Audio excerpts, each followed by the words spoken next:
ongoing changes को consider करें restaurant industry में, then the online food delivery has become the new normal. Customers online food delivery को ज्यादा prefer कर रहे हैं बजाय डाइनिंग फैसिलिटीज के। इसीलिए शायद ज्यादातर रेस्टोरेंट ओनर्स अपना इंटरेस्ट शिफ्ट कर रहे हैं ट्रेडिशनल डाइनिंग को छोड़ के ऑनलाइन फूड डिलीवरी बिजनेस को सेटअप करने में। ऐसा क्यों, आइए जानते हैं। नमस्कार, मैं लवजीत आप सभी का स्वागत करता हूं आज की इस वीडियो में, जिसमें हम बात करेंगे कि कैसे क्लाउड किचन आज एक स्मार्टेस्ट वे बन चुका है किसी भी रेस्टोरेंट बिजनेस को चलाने के लिए। इसके कुछ एडवांटेजेस पर भी बात करेंगे और साथ ही साथ कैसे आप अपना एक क्लाउड किचन बिजनेस स्टार्ट कर सकते हैं। तो आइए शुरू करते हैं।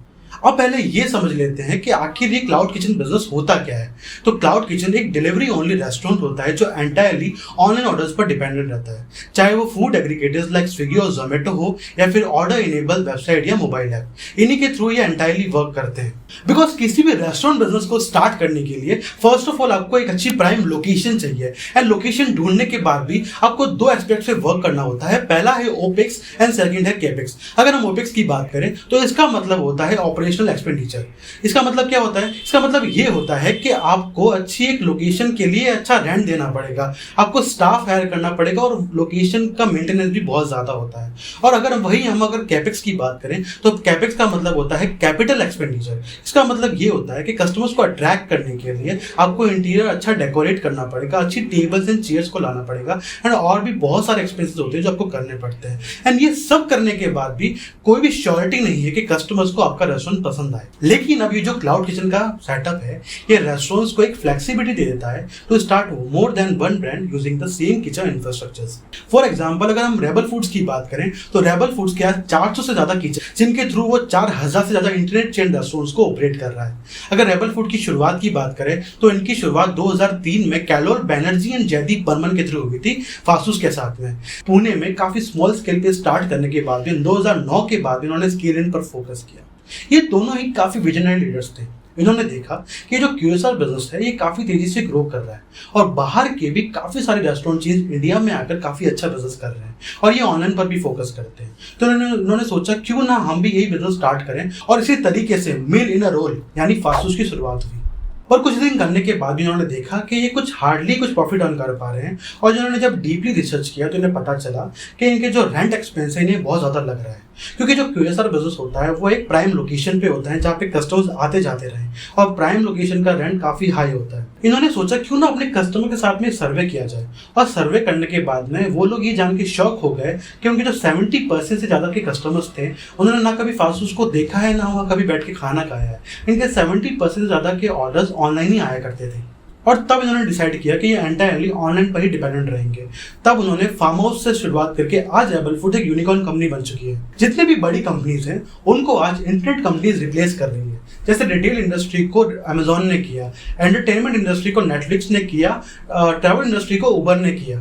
लेकिन आज भी फूड इंडस्ट्री की बात करें तो फूड इंडस्ट्री में मैकडोनल्ड्स सबसे टॉप पे बैठा है with the market cap of $170 billion. लेकिन रेबल फूड इसको भी डिस्टर्ब कर देगा। और क्लाउड किचन को ना कोई भी फ्रंट सेटअप करने की जरूरत नहीं पड़ती है। इसका मतलब चाहे वो हैवी एक्सपेंसेस लाइक डेकोर या डाइनावेयर हो या फिर साइनेज हो या फिर लोकेशन हो, इन सब का झंझट नहीं करना पड़ता। साथ ही साथ स्टार्टअप कॉस्ट भी काफी कम आती है।